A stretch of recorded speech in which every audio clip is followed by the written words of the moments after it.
those magnificent men in their flying machines. They go up to the up, up, they go down to the up, down. Hello, I finally got my camera lady back because it's her day off along with mine. Hey, jelly! So we're going to attempt to do the fuselage today. If anything, I've got to get the fuse finished because I want to get it plane out of the way now. Okay, so before we tackle the fuse, we'll look at the picture. So here's your picture, right, the original sopwith Shuttleworth version of the camel. And the nice thing about this one is when it comes to spraying it all, it's all one colour, which I'm quite pleased about because it makes life so much easier, covering and all the masking junk and that. Okay, so there's the picture of the real one in flight. Lovely, isn't it? What a beautiful aircraft. So here we go with my version. What a mess. Yay. Right, so there's a couple of rules that I stick to myself. These are my own rules, they're not made, there's nothing set in motion. And that chap who put on the comment, good luck with the covering, yeah, I think, yeah, thanks. Because it can be a bit of an awkward thing. But we'll come to that in the next video with the other part of the fuse. So, as we are, if you look on here, you'll see that I always do this. This is one of the rules that I make for myself. I always, with little fiddly bits like this, I always put a piece in underneath. A, it won't matter because you won't see it when it's sprayed. And B, it makes it far easier for when you're covering the big sheet on top, if that makes sense. And I tend to do that with, if I point here, I do this on the corners of my wings as well. When you have anything you've got to fold over there, and especially on this ring here, you've got to really sort of have it, okay? And I might add for another example, if I turn it around now, I've got a camera lady, I can do this. I've done the same on here, you see, so because when it comes to folding it all over and that makes it, you won't see any gaps then, you see? It's just my way of doing it. I'm sure there's others that do it differently, but that's my attempt. That's how I do it. Okay, right, so onwards and upwards, shall we? Right, so on to the major job. Right, so in order to get that cut out, I'll use a piece of scrap to demonstrate.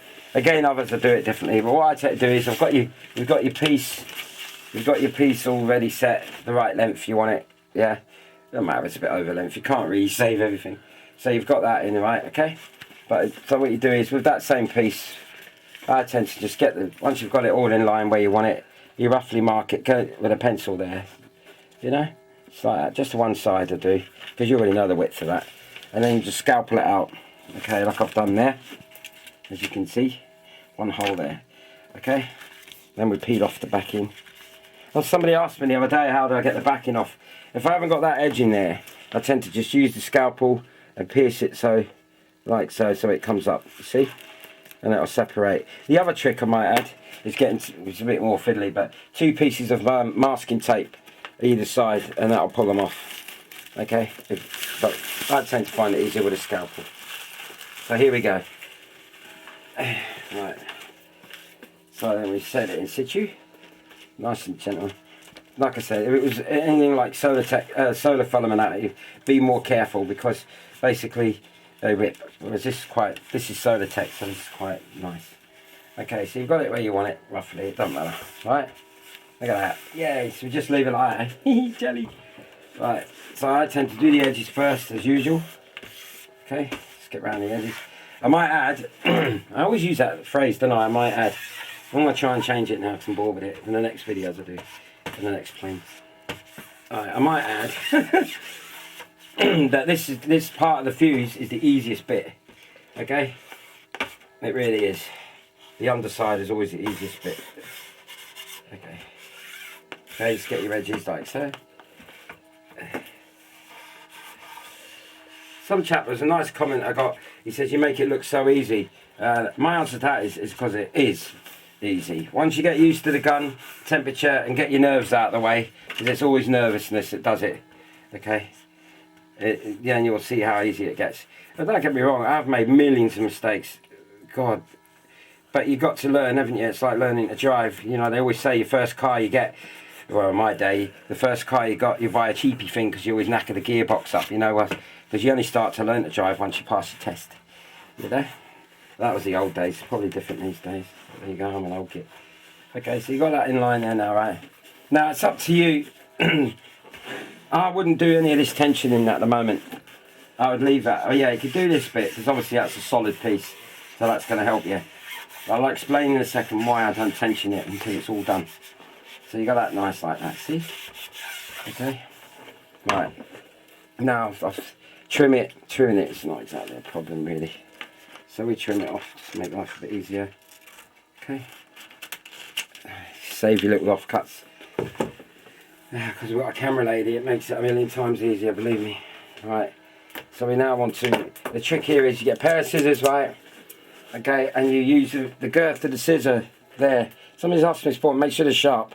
Okay, and you use the girth, because you've got to look at the, under here, you'll see, this is such a small frame here, but under you see, you try and get the same girth as that, the longer one at the bottom. If you don't, it doesn't matter, because it's getting sprayed, so who cares? But you go, you just want to make it look professional, don't I? And I don't really give a shit. There you go, right, so, well I do. You see, you need decent sharp scissors to do it. And you use the scissor to go along as a guide, all the way down. Okay. This is why you need sharp scissors. Right, so you get it like so. Okay.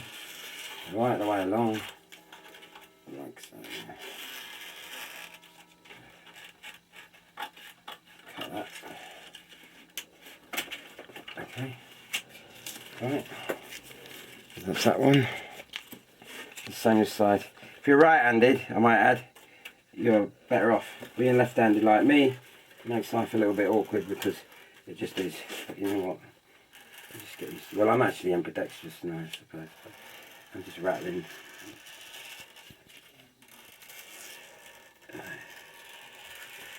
And I said that a million times. Take your time. Okay. Okay. I can go in the bin. Alright. So you got that now. Right. And your front end, this is up to you where you want to go with this. Make it a nice deep. Yeah. Okay. So you got that there, right. Trim these here, like so. 1, 2. Right. Okay. Now we just get rid of them. Small passes. So I keep getting, I've got a camera lady which makes life a lot easier.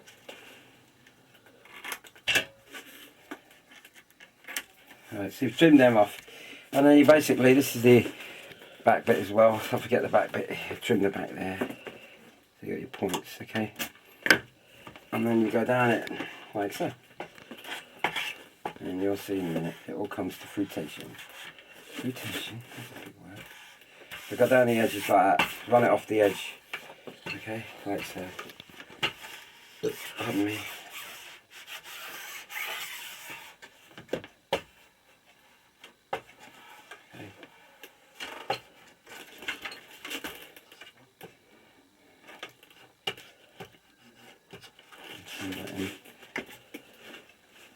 It's not live, it's not Memorex.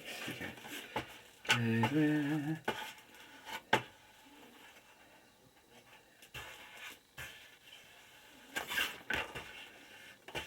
Oh yeah, somebody else mentioned in a comment about your market if you don't use a cloth. Well, if you actually listen to the commentary I make on the video, I know I blab a lot in between, but if you actually listen, I did state that if you don't want to get any dirt on the yellow, or the cream, or whatever you want to call it, then put a sock over it, or a piece of tin foil. I'd use a sock personally, okay? And then you won't get the mark. But I did say because it was getting painted, it didn't really matter. So, you know, pay attention.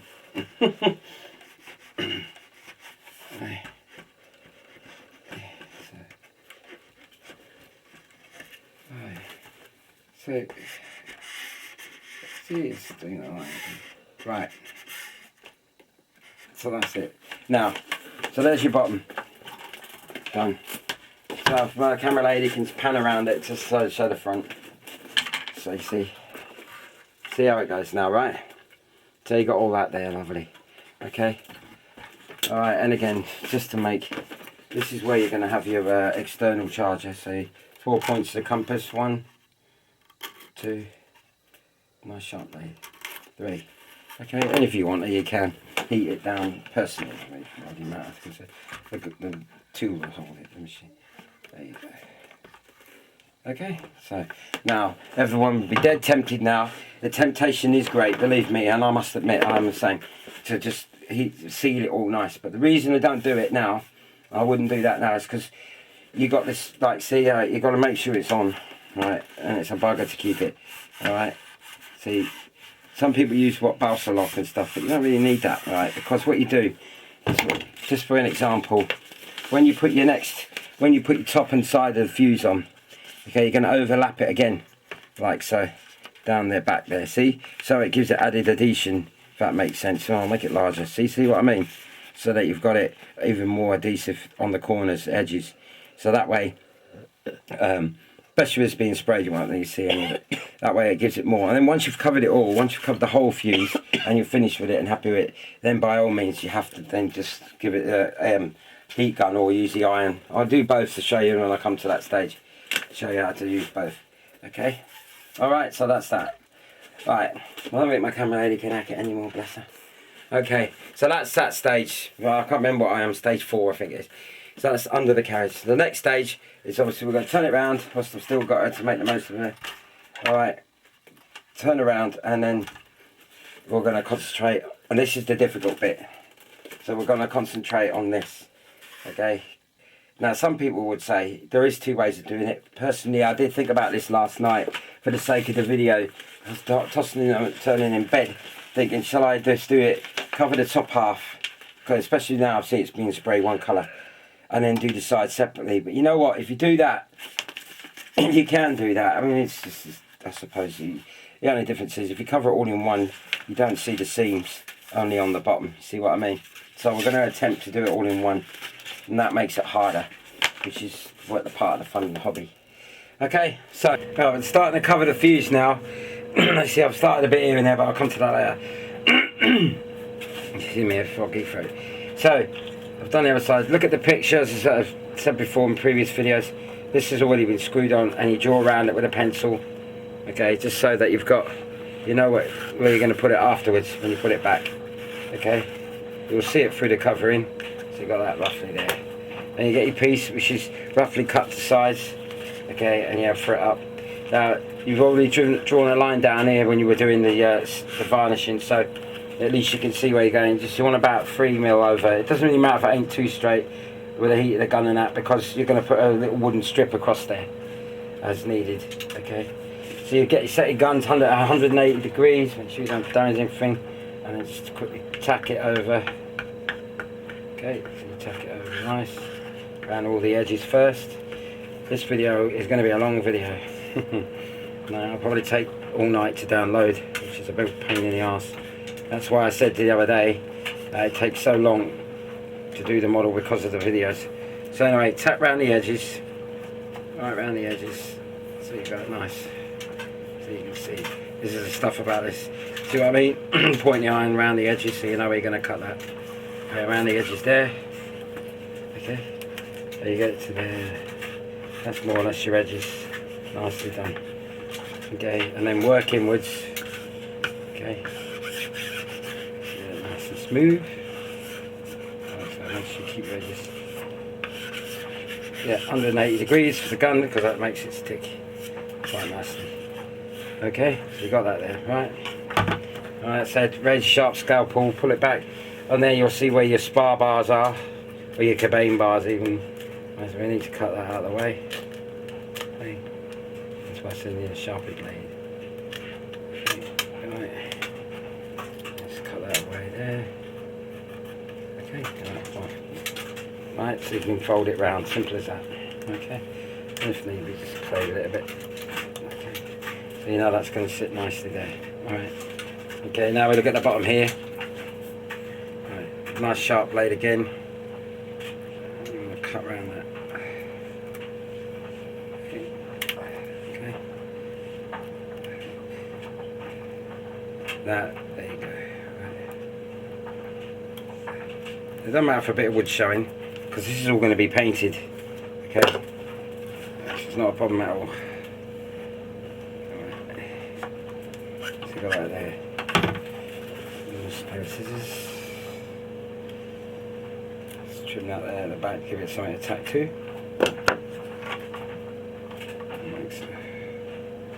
Okay. Alright. There you go. Right, you got that now, right. Now, there's a little bit where the cowling sits. Run your iron around it. Being that I'm left-handed, doesn't really help. So you'll see it, right? So that's the first grip. That's that one. See? Nice. Nicely does it. Okay. I mean, take your time. I'm only doing this because it's the video. But once you've got it on nice, like so. Right. You get your scissors. Cut down the angle like that.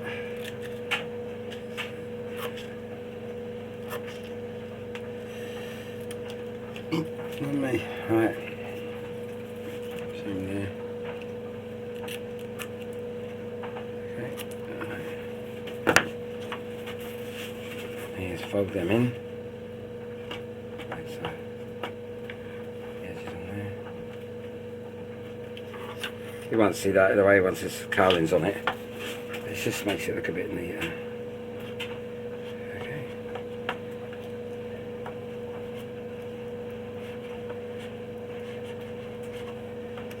We'll trim that afterwards. Right. More importantly is we've got to get it right. So that's that held in. Okay. Right. And then we go. Keep it in the camera. Right, there you go. So I can't put my finger there, right. Basically you got that there, so you look in there and you think, right, okay, we might need a little trim where the former is. So let's do that. Okay, and there. Well, okay, trim them off whilst you're at it. Okay. Each bit on the top. So, and fold it over the back of it. Inside the fuse, same there. So meet the in.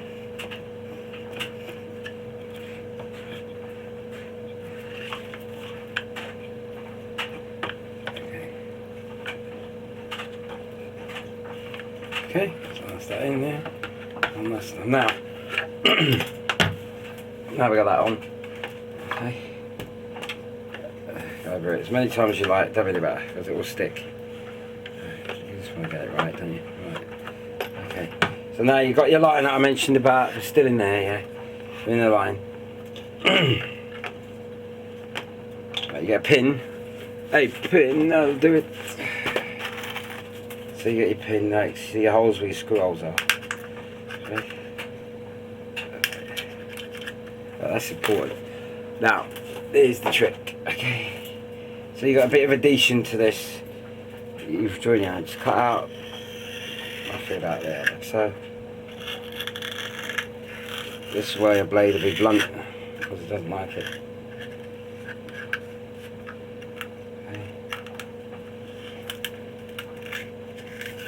Okay. Right. Doesn't really matter. Right. Okay. And then you have the daunting task of putting this back on. Okay, which is not really a problem.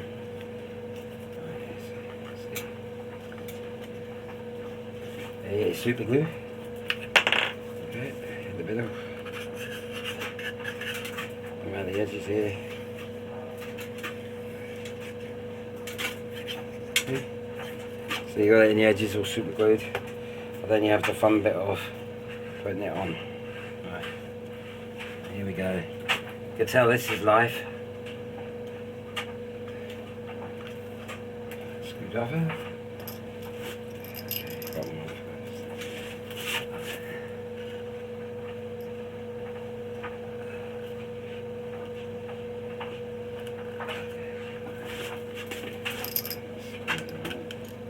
So it bites. And it's a bit.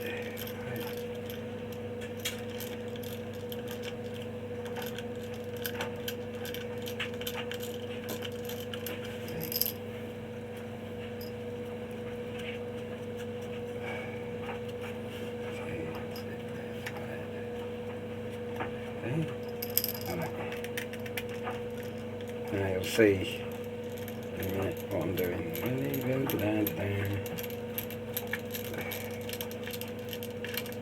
Right.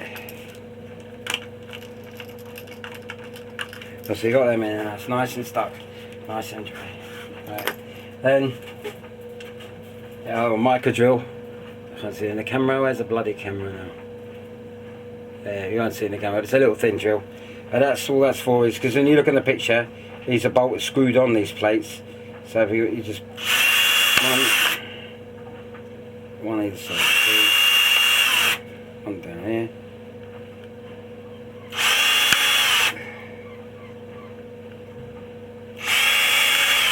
Okay, and then you find yourself a set of really tiny micro screws, which I mean, believe it or not, these were in the kit. Not they were for something else, I would assume, but I've used different screws for different things, like you do. So these have come in handy, like for the show. It's only for show anyway. I'll just put one in so just to make sure it works. There we go. Look at that, perfect.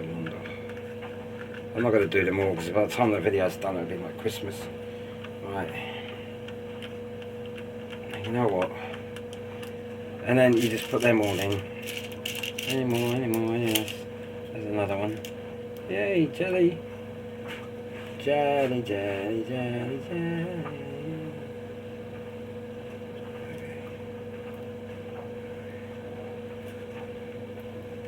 Just put this one in. Dum dum dum dum dum. That's great. Do you know what amazes me? All week we've had blistering weather, right? In Wales, North Wales that is, yeah. Sun splitting the rocks, suntans all round, and then the weekend the LMA show at Cosford is on. And what was it like here? Absolutely chucking it down. So, you know, sod's bloody law that, isn't it? So you get a bit. I feel sorry for them, and I wanted to go at that, but it's just as well, really. There's one. Right. Another one. Oh, I'll find the other later.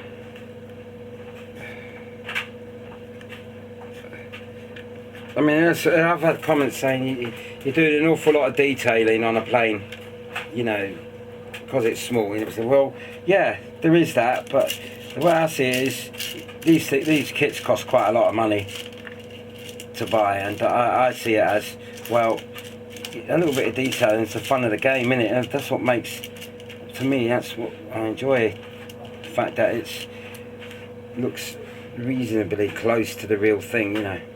I enjoy that bit. If I was just making it as it was on the plan, I'd have been bored. Well, I suppose not so much bored, but disappointed at the end result, because I think, well, it looks more like a,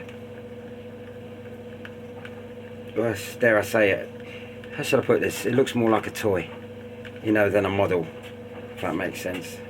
So don't be offending anybody, but that's just how it looks to me. Right, you see, so you got your six screws on. Now, when this is done now, this is ready. This is going to be hand painted, this one. Now, like I said here, there's not a problem with this, because if I remember correctly, it's something I made earlier. Here, as on the picture, there's little strips of wood that go across there like so. See? So you paint them obviously first, and then when you've painted all this, you glue them on, and they look just like the real thing. Unbelievably there, and there's a bit there, and there's something go there, and that's how it is on the picture anyway. Okay, so that's another thing. I'll come to that after. So that's ready now. I'm going to hand paint that, because and I see the point in spraying it and masking it up. Waste of time. Okay, so that'll really authentically look, and that looks just like the picture. Okay, this bit is the metal. This is metal covering that a friend of mine gave me, and I'd love to remember his name. I can't remember, and it's self-adhesive, but it is like metal. It's fantastic. But I've got another bit to do, so I'll do that later. Right, so that's that, ladies and gentlemen. I hope that helps anybody who's like looking at it. Hopefully the next bit of covering I do will be with my camera lady, so you can get a bit more detail, but you know, that's the general gist of it. There's that side, and there's the other side. Oh yeah, and of course, yeah, one last bit, I forgot about that. Am I still in there? Yeah, the hole for the exhaust, go down it and just make it into, cut it into cross sections, 4 points of the compass. Okay, you don't need to stick it in, because when you put the exhaust in, there you go, because they're going to be epoxy resined in, see? So you won't notice it when they're going. Alright, dun dun dun. You can see that in there, can't you? Just, I think, can you? Yeah, see? So that's that. Okay, tops for the other side I've done. Okay, that's it. Ready? Lovely, jubbly. Right, and cheerio. Bye. Those magnificent men, those magnificent men, those magnificent men.